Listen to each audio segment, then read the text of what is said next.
Salut les amis, abonnez-vous à notre chaîne pour nous soutenir s'il vous plaît.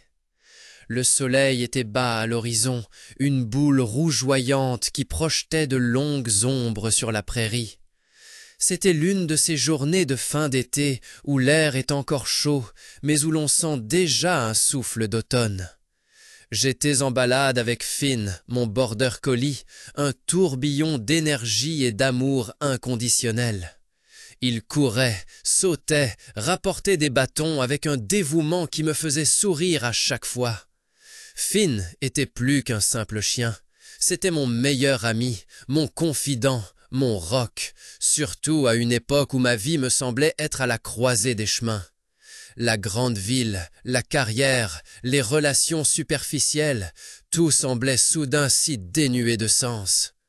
Finn, avec sa simple joie de vivre, me rappelait ce qui comptait vraiment. Nous jouions à chat, un jeu enfantin certes, mais cela apportait une légèreté dans mon cœur que j'avais longtemps oubliée. Finn courait devant, moi derrière, riant et essoufflé. La prairie était accidentée, pleine de petites collines et de trous, et dans un moment d'inattention, j'ai trébuché. J'ai essayé de me rattraper, mais il était trop tard. J'ai titubé, perdu l'équilibre et suis tombé. Finn, toujours attentif, a immédiatement remarqué que quelque chose n'allait pas.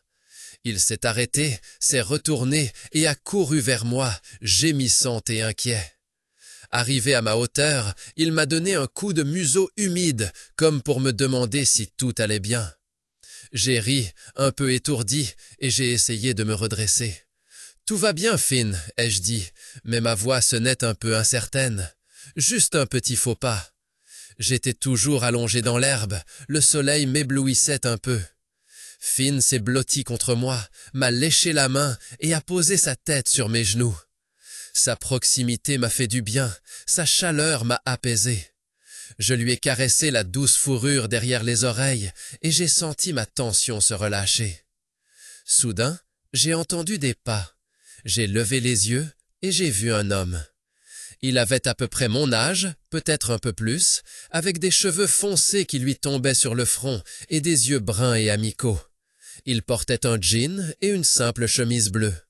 Il avait l'air un peu embarrassé. « Excusez-moi, dit-il, je ne voulais pas vous déranger. J'ai juste vu que vous étiez tombé et je voulais vous demander si je pouvais vous aider. » J'ai souri. « Merci, dis-je. Ça va, il ne m'est rien arrivé. J'étais juste un peu maladroit. » Il sourit en retour. « Je connais ça, dit-il. Je ne suis pas vraiment le plus sportif non plus. » Il s'approcha et me tendit la main. Je la pris et il m'aida à me relever. Sa main était chaude et ferme. Quand je me suis levé, j'ai senti un léger picotement dans mon ventre, une sorte d'excitation que je n'avais pas ressentie depuis longtemps. « Je suis Julian, dit-il. »« Je suis David, répondis-je. » Nous sommes restés un moment, silencieux, à nous regarder dans les yeux. C'était un moment étrange et intense, où le temps semblait s'arrêter. Finn, qui est normalement très attentif, ne semblait pas du tout remarquer tout cela. Il préférait renifler avec curiosité les jambes de Julian.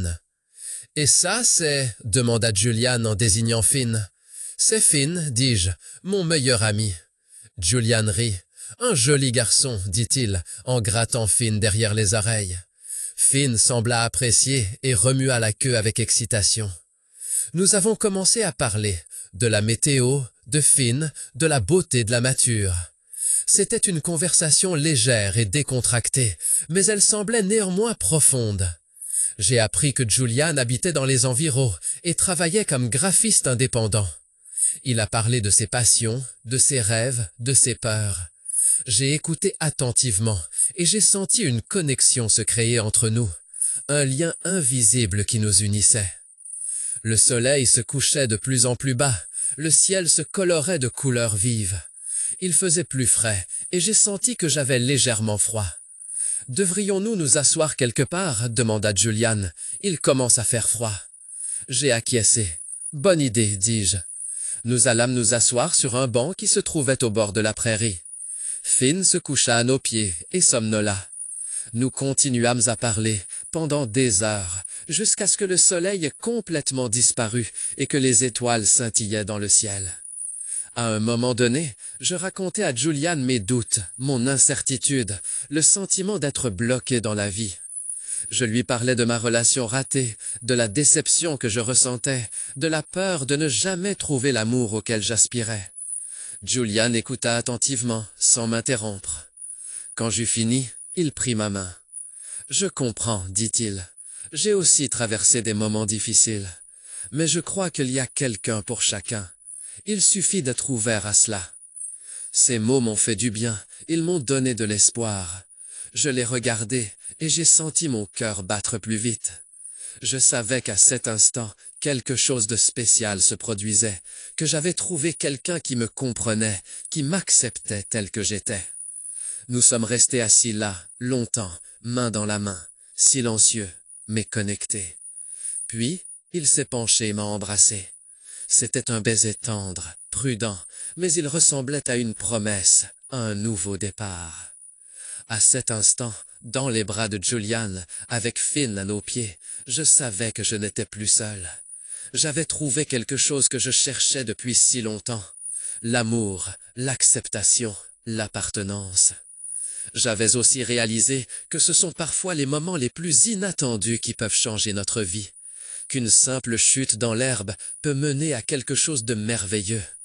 Et que parfois, tout ce dont on a besoin, c'est d'un chien, d'une prairie et d'un homme aux yeux doux pour trouver le bonheur. Et j'ai pensé, peut-être est-ce cela que l'on appelle le destin.